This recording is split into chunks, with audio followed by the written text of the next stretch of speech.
안녕하십니까. 신의균의 곧방TV 시큐리티 뉴스입니다. 자, 오늘도 우크라이나 전황 알려드리도록 하겠습니다.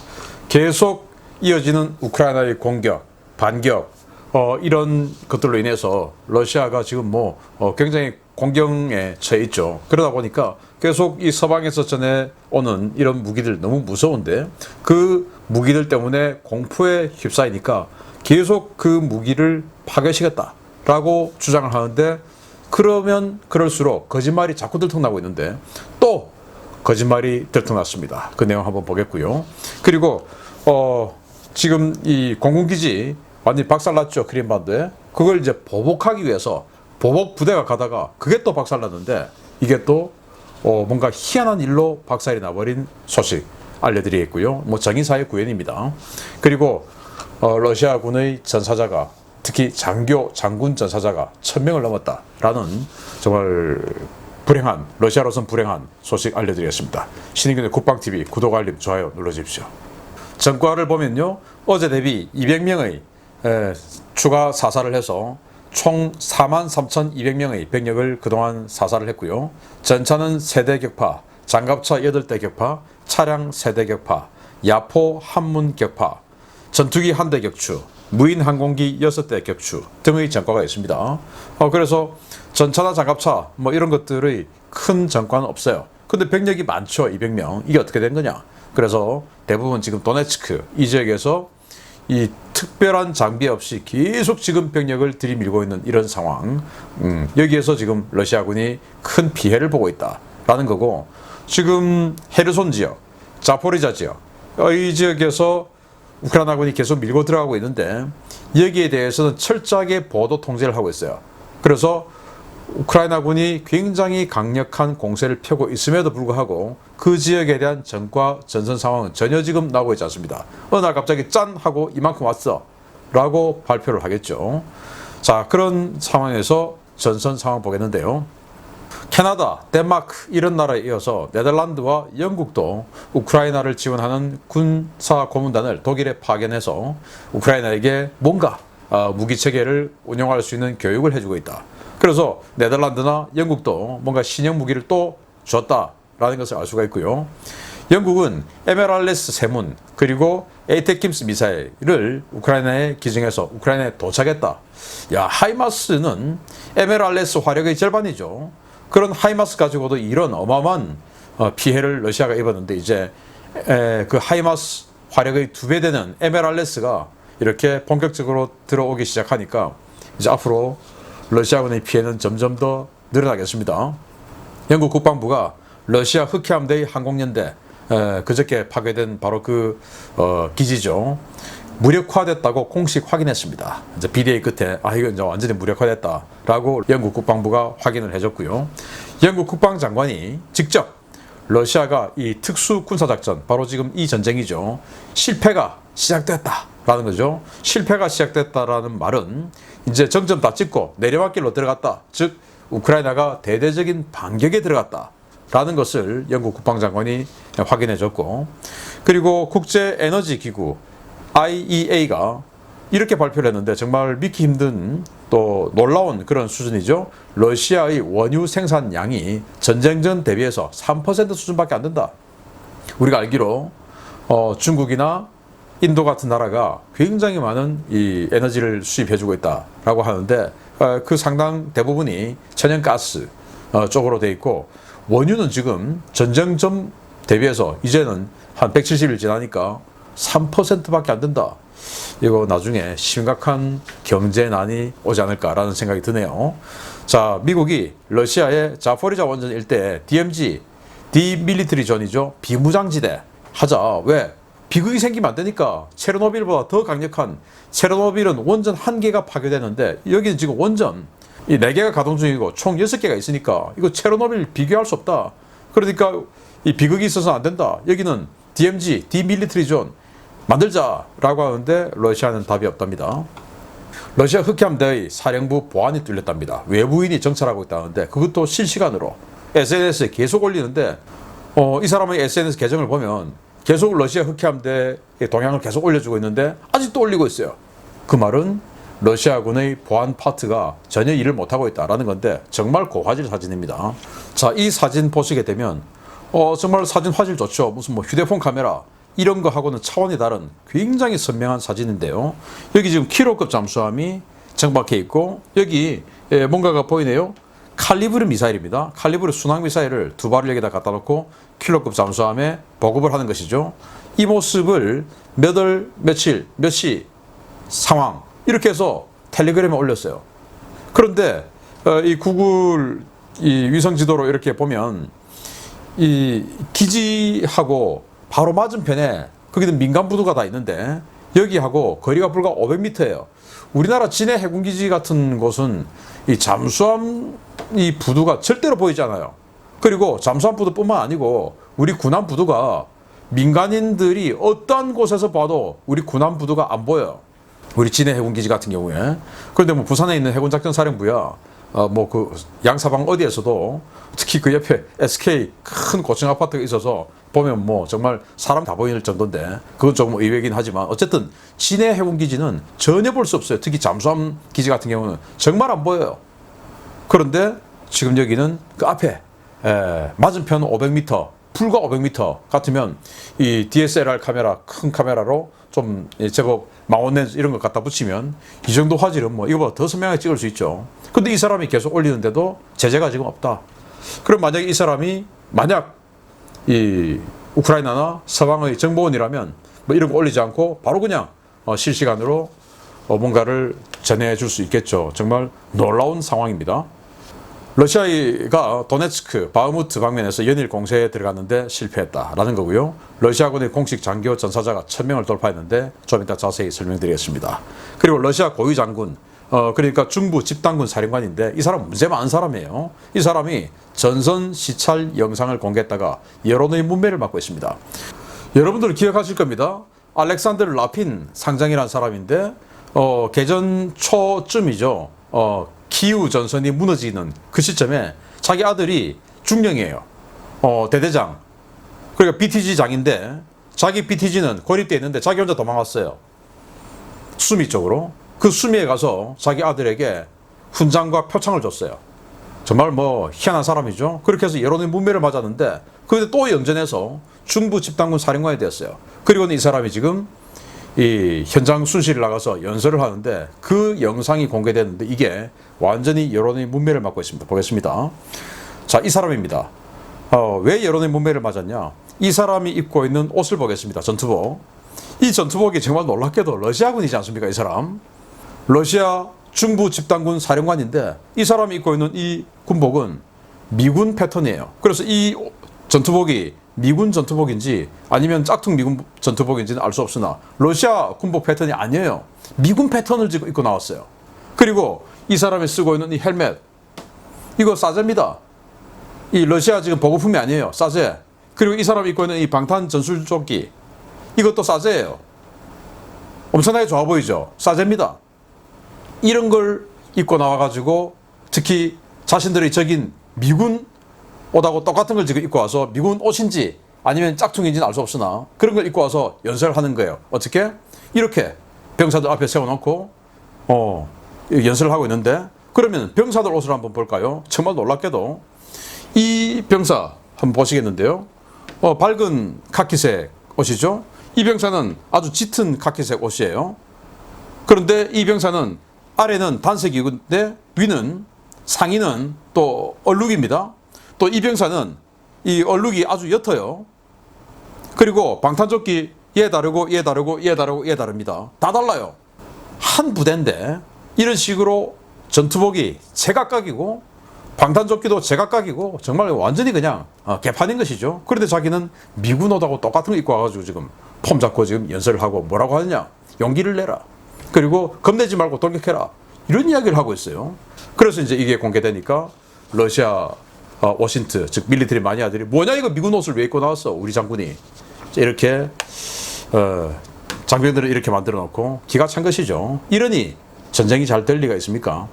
자, 크림반도를 향하던 이스칸데르 미사일 부대가 교통사고가 나서 미사일이 발사 불가능하게 되어버렸다는 소식이 있는데 좀 이따 자세히 알아보겠습니다. 자, 첫 번째 소식입니다.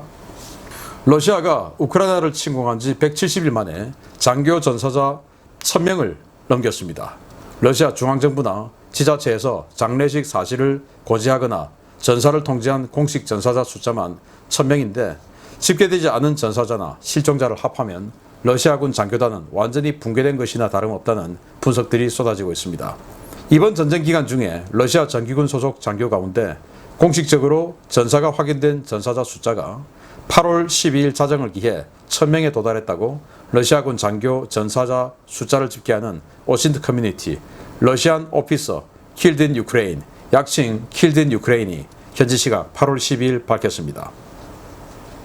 킬드 인 유크레인은 개전 후 처음으로 러시아군 장교 전사자 숫자가 1000명에 이르렀다라며 이 집계는 러시아 당국이 공식적으로 전사를 발표했거나 각 지자체에서 장례식 사실을 발표한 자료만을 집계한 것으로 실제 전사자 숫자는 더 많을 수 있다라고 밝혔습니다. 계급별 전사자 숫자를 보면 장성급은 10명으로 중장이 2명, 소장이 8명에 달했습니다. 영관급은 236명으로 대령 34명, 중령 67명, 소령 135명을 기록했고 위관급은 대위 206명, 중위 328명, 소위 188명으로 총 722명, 준사관은 32명 전사자가 공식 확인되었습니다. 문제는 이 숫자가 러시아 정규군 소속의 장교 가운데 러시아 측이 공식적으로 전사를 확인해준 데이터만 집계한 것이라는 겁니다. 이 집계에는 포격으로 폭사해서 신원을 확인할 수 없는 전사자나 실종자, 실제로는 전사했지만 러시아 당국이 전사 사실을 감추고 있는 데이터는 전혀 반영되지 않았고 이번 전쟁 중에 러시아가 엄청난 수를 동원하고 있는 도네츠크 인민공화국이나 루안스크 인민공화국의 장교 전사자 역시 포함되지 않았습니다. 러시아군은 우크라이나 침공을 앞두고 전쟁은 3일이면 끝날 것이라며 장기전에 대비하지 않았고 개전 초기 보급선을 전혀 고려하지 않은 채 부대를 소규모 제대로 쪼개 중심 깊숙이 밀어넣는 병법의 기본조차 모르는 졸전을 폈습니다. 이런 졸전 때문에 개전 초 숙련된 장교 상당수를 잃은 러시아는 사관생도까지 조기 임관시켜 전선에 투입한 것은 물론 입대한 지 갓 2달 된 신병을 현지 임관시키는 등 무리한 장교 충원을 밀어붙이면서 점점 더 많은 장교 피해자를 내고 있습니다. 러시아군의 이런 장교 손실은 단기적으로는 우크라이나 전쟁에서의 패배를, 장기적으로는 러시아군 전체의 질적 추락으로 이어질 수 있는데요. 푸틴 대통령 더 크게 말아먹기 전에 이제 그만 전쟁을 끝내는 것이 낫지 않을까 싶습니다. 그러니까 감추고 있는 모스크바 함 전사자 이런 건 다 뺀 거죠. 그리고 실종자는 뺀 겁니다. 그래서 공식적으로 뭔가 유품을 가지고 장례식을 치르고 마을 신문회라도 나고 마을 공지라도 뜨고 한 그런 것들 다 이제 분석해가지고 이 킬드 인 유크레인 이 사람들이 계속 하는 거예요. 그래서 이 소장, 우리로 치면 이제 여기는 중장인데 별 2개, 2명, 별 1개 장군들이죠. 8명. 그리고 대령 34명, 중령 67명, 그리고 소령 135명. 정말 많습니다. 대위 206명, 중위 328명, 또 소위 188명. 이렇게 해서 1000명이 이제 죽었다.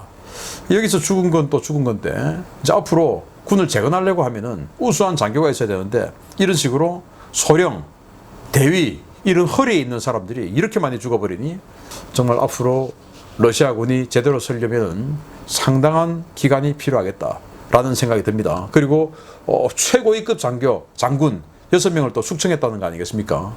그러니까 그 사람도 다시 복직할 수가 없죠. 숙청했으니까. 푸틴의 권력이 살아있는 한.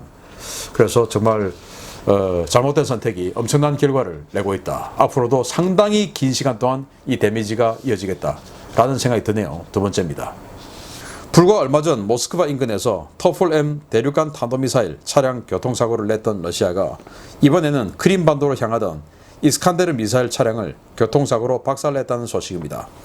러시아군 정말 총체적인 난국입니다. 며칠 전에 우크라이나군의 전술 탄도미사일에 크림반도 노보페도리브카 공군기지를 잃은 러시아군이 보복 타격을 위해 크림반도로 보낸 이스칸데르 미사일 부대가 교통사고로 돈좌되었다고 복수의 오신트 소식통이 현지 시각 8월 12일 리포트했습니다. 이번 사고는 러시아 크라스노다르시에서 크림반도 케르치대교로 향하는 A289 도로에서 8월 12일 아침에 발생했는데요. 이스칸데르 미사일을 실은 MZKT 97-396 8륜 구동 트럭이 생수를 가득 싣고 달리던 대형 트레일러와 충돌하면서 벌어졌습니다. 당시 이스칸데르 발사 차량 2대가 별도의 호송 차량 없이 이동 중이었는데요. 러시아 당국은 차량을 몰던 운전병의 졸음 운전이 이번 사고의 원인이었던 것으로 보고 부대 관계자들과 민간 트럭 운전기사를 조사하고 있습니다. 이번 사고는 며칠 전 모스크바 인근에서 발생한 토폴-M 이동식 발사 차량 교통사고와는 비교할 수 없을 정도로 피해가 컸는데요. 트럭과의 충돌로 이스칸데르 발사 차량 전면 유리가 깨지고 미사일 후방 기립 장치가 파손되어 공장 입고가 불가피한 것으로 전해졌습니다. 워싱턴 소식통들은 이번에 크림반도로 향하던 이스칸데르 미사일은 최근 노보페도리브카의 공군기지를 강타한 우크라이나군 전술 탄도미사일 전력을 보복 타격하기 위해 투입된 전력이었을 것으로 보고 있는데요. 보복은 고사하고 교통사고로 또 미사일 발사 차량을 잃은 러시아군. 정말 어디서부터 손을 봐야 정상 군대가 될지 가늠조차 되지 않는 군대인 것 같습니다. 참 기가 막힙니다. 불과 며칠 전에 토플램 ICBM 발사 차량을 교통사고를 내더니 이번에는 직접 보복하러 가던 사거리 500km의 전술 탄도미사일 2발 실은 이 발사 차량을 교통사고로 냈어요. 근데 토플램 같은 경우는 승용차를 들이받았기 때문에 승용차는 굉장히 큰 파손을 입었지만 토플램 발사 차량은 큰 피해가 없었죠. 그런데 여기는 거의 덩치가 비슷한 트레일러를 받았으니까 자기도 굉장한 데미지를 입은 거예요. 자, 위치가 여기에요. 크라스노다르에서 출발해서 이렇게 해서 케르치 대교를 건너서 크림반도로 가려고 했던 것 같습니다. 근데 이 지점에서 사고가 발생했습니다. 이 사고가 발생했는데 상황을 보면 자, 여기에요. 여기가 지금 발사 차량이죠. 뒤에 또 뭔가가 보입니다. 이게 이제 생수 트럭이에요. 이 받아가지고 앞에 지금 다 깨졌지 않습니까? 지금 이 범프하고 이 부분 다 깨졌고, 그리고 미사일을 쏘려면 기립을 해야 되는데 그 기립 장치가 파손되어서 기립을 할 수 없으니까 못 쏘죠. 그러면 이 발사 차량은 공장에 들어가서 수리해야 미사일 쏠 수 있는 겁니다. 그 수리 언제 끝나겠습니까? 기가 찬 겁니다. 자, 그래서 생수 가득 실었는데 생수가 이렇게 가득 실려 있으니까 이 트럭의 무게가 상당하겠죠. 그러니까 무게가 상당한 거하고 부딪혔으니 서로 간에 그냥 피해가 컸던 겁니다. 자, 이런 황당한. 그래서 저는 이걸 보고 야, 이스칸데르 전술 탄도미사일 이런 거를 2대가 지금 이동하고 있었는데 앞에 칸보이 헌병 차량이 있지도 않고 또 이 정도 같으면 파르티잔들이 이거 공격할 수 있지 않습니까? 그러면 장갑차도 앞뒤로 붙어야 되는 그런 자산인데 이걸 그냥 야, 니들 둘이 가 하다가 그냥 꾸벅꾸벅 살다가 들이받는, 정말 여기는 좀 이상한 것 같습니다. 정말 당나라 콩가루 부대인 것 같습니다. 희한합니다. 자, 그러다가 이 러시아군이 거짓말 또 걸렸습니다. 참 안타깝네요. 보겠습니다. 전쟁 초반에는 세인트 제블린, 전쟁 중반에는 세인트 하이마스, 이제부터는 세인트 함의 시대가 열리고 있습니다. 우크라이나군이 각지에서 함 미사일을 쏘아대니 러시아군이 공포에 질려 새로운 대응 양상을 보이기 시작했다는 소식입니다. 우크라이나가 미그 29 전투기에 미국제 무장인 AGM-88 함 대레이더 미사일과 GPS 유도 폭탄인 JDAM을 탑재해 운용하기 시작하면서 우크라이나 공군 공습에 의한 피해가 급증하자 러시아가 수출용으로 발매했던 일명 벌룬 디코이를 전선에 투입하기 시작했다고 복수의 워싱턴 소식통이 현지 시각 8월 12일 리포트했습니다. 러시아는 최근 2주 사이 남부 전선에서 거의 모든 유형의 방공 시스템을 우크라이나군 대드 작전으로 상실했는데요. 제공권을 빼앗긴 뒤 공습에 의한 피해가 급증하면서 이번 전쟁에서는 단 한 번도 쓰지 않았던 벌룬 디코이를 남부 전선에 투입하기 시작했습니다. 벌룬 디코이는 러시아가 1990년대부터 수출용으로 발매한 눈속임용 가짜 표적입니다. 전차나 항공기, 지대공 미사일과 포병 등 다양한 유형의 장비 외형을 그대로 구현한 1대1 스케일의 풍선으로 공중에서 보면 영락없이 전차나 항공기, 지대공 미사일로 보이는 훌륭한 미끼입니다. 러시아는 지난 30여 년간 이런 디코이 기술을 발전시켜 이제는 벌룬 디코이 스스로 실제 장비와 동일한 적외선 신호를 방출하거나 스스로 주행이 가능하게 만들었는데요. 러시아는 압도적인 공군력 우위를 가진 자신들이 이 장비를 이번 전쟁에서 사용할 것이라고는 꿈에도 상상하지 못했을 것입니다. 문제는 이 벌룬 디코이가 우크라이나군을 전혀 유인하지 못하고 있다는 것입니다. 우크라이나군의 공습은 미군 정찰위성은 물론 흑해와 우크라이나 서부 국경 지역을 도는 미군 정찰기가 표적을 획득하고 미군이 표적 정보를 분석하면 그 정보를 바탕으로 공습 계획이 수립되는 형태로 이루어지고 있기 때문입니다. 특히 함 대레이더 미사일은 전파 방사원을 추적해 유도되는 방식이기 때문에 실제 레이더와 동일한 전파를 방사할 수 없는 벌룬 디코이는 함 미사일에게 전혀 효과를 기대하기 어려운데요. 이 때문에 러시아군의 벌룬 디코이는 투입되기 시작한 지 일주일이 넘었지만 아직 단 한 대도 파괴됐다는 리포트가 식별되지 않고 있습니다. 우크라이나군의 공습에 의한 방공자산 파괴가 급증하며 전선의 병사들이 동요하기 시작하자 러시아는 부크 방공 시스템으로 함 미사일을 잡았다며 관련 사진을 공개했는데요. 유럽 오신트 소식통들은 러시아가 격추했다는 함 미사일의 시리얼 넘버와 로트 번호 자체가 존재하지 않는 번호이며 미사일 동체 형상도 함과 다르다며 해당 사진을 러시아의 조작이라고 결론 내렸습니다. 러시아는 지난 6월과 7월 하이마스에 대한 공포가 극대화되자 엉뚱한 목공소를 파괴하고는 하이마스를 파괴했다고 주장한 바 있고, 하푼에 의한 공포가 조성되자 엉뚱한 창고 건물을 공습하고는 하푼을 파괴했다고 주장했다가 망신을 당한 적이 있었는데요. 매일매일 기상천외한 방법으로 전문가들에게 실소를 선사하는 러시아 국방부, 이참에 본업을 희극 공연 쪽으로 바꿔보시기를 권해드립니다. 자, 벌룬 디코입니다.